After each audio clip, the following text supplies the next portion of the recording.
Let's see if we can get this thing to blow up. Alright, well, I've sat here for about 20-25 minutes trying to decide if I should go into all of the, you can't see it, all of the credentials of the people, the 20 men who have endorsed this book of Christ's infancy is what it's labeled. Um, but we can all throw up 20 different names of people, of credentials of people who endorse books like this, and they're taught in very prominent places in many parts of the world. So you can't just say that it is for nothing or not.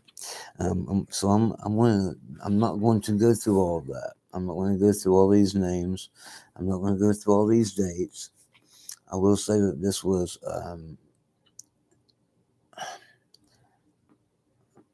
written and brought to the forefront and became a thing around 300, the third century. That is a long time ago, about 300 years after the fact of Christ. The other Gospels, there were, I think they were about 40 years out or something to that effect when they were published. Anyhow, 300 years is not that long in the scheme of things. We're talking thousands of years here of documentation.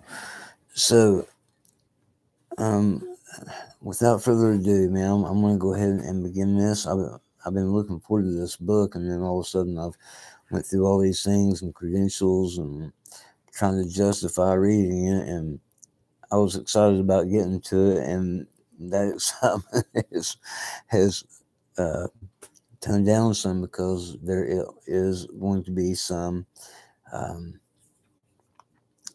unsavory, unpleasant, awkward moments, whatever, of Christ coming up as a boy, as a God, learning to do right and be good, and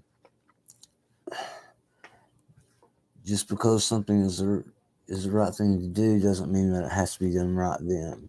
You know, just different things. Mary and Joseph raised Jesus. He did not always raise them. They had to get him up to where he was able to do some critical thought. So, chapter 1, and this is going to be verse 1 of the book of Infancy. The following accounts we found in the book of Joseph, the high priest, called by some Caiaphas.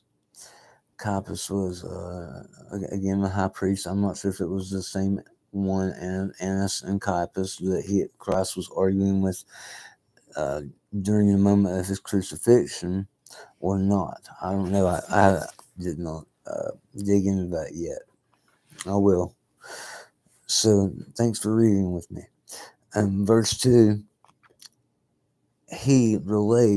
Caiaphas relates that Jesus spake even when he was in the cradle and said to his mother, Mary, I am Jesus, the Son of God. That word which thou didst bring forth, according to the declaration of the angel Gabriel to thee, and my Father has sent me for the salvation of the world. Did Christ say that to Mary? I don't know. He done a lot deeper, more powerful things than that if he did. So, verse 4. In the 309th year of Ara of Alexander,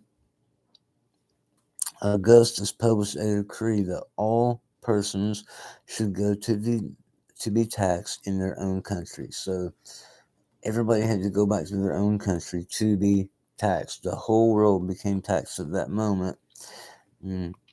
He was a raiser of taxes for sure. Is there another one coming, or another one that was recently? Well, they all have since then. Once the whole world's been taxed, taxes have not went down.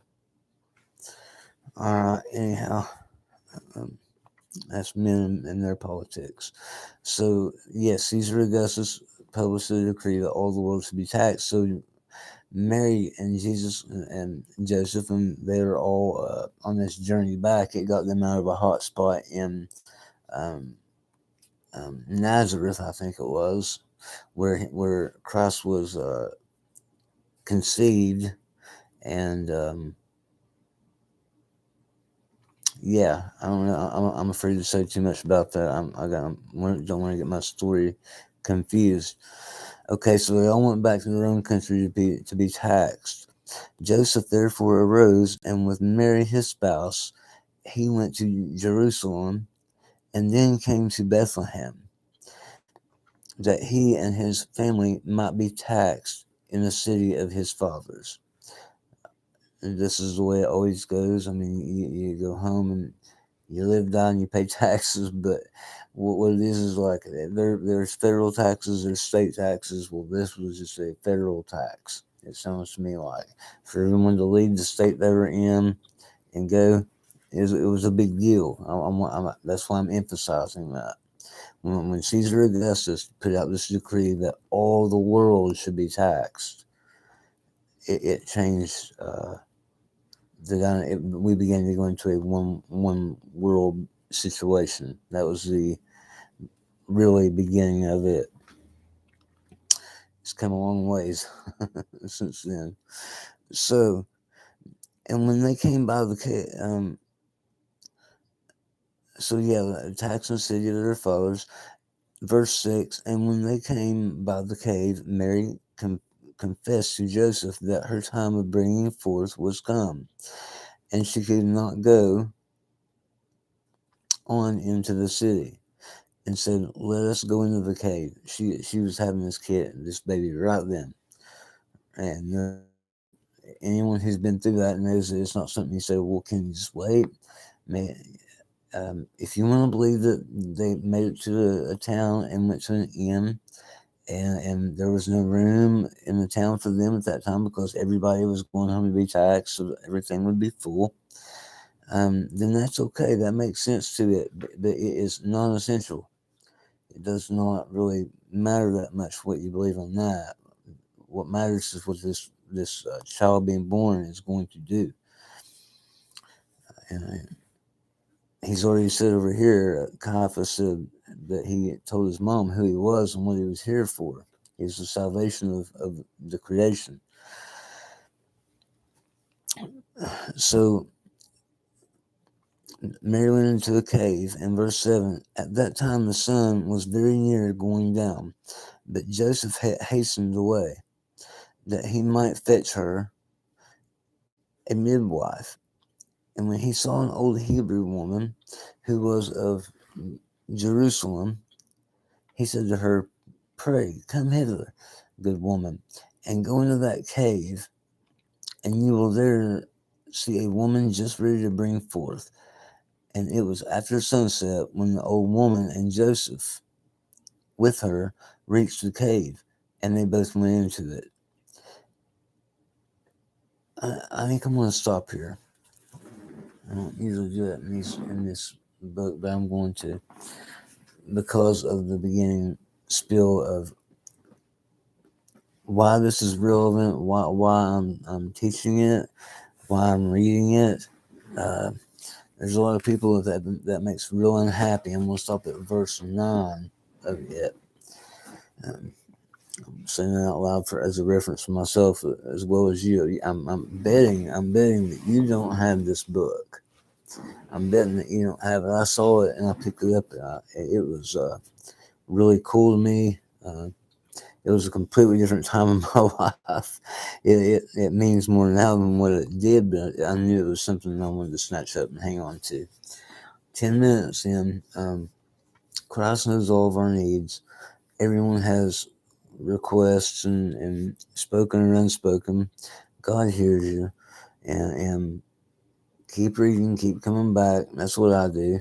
And until next time, I appreciate you guys tuning in and reading with me, and I'm glad to break ground on this book. So, having said all that, you guys have a good night.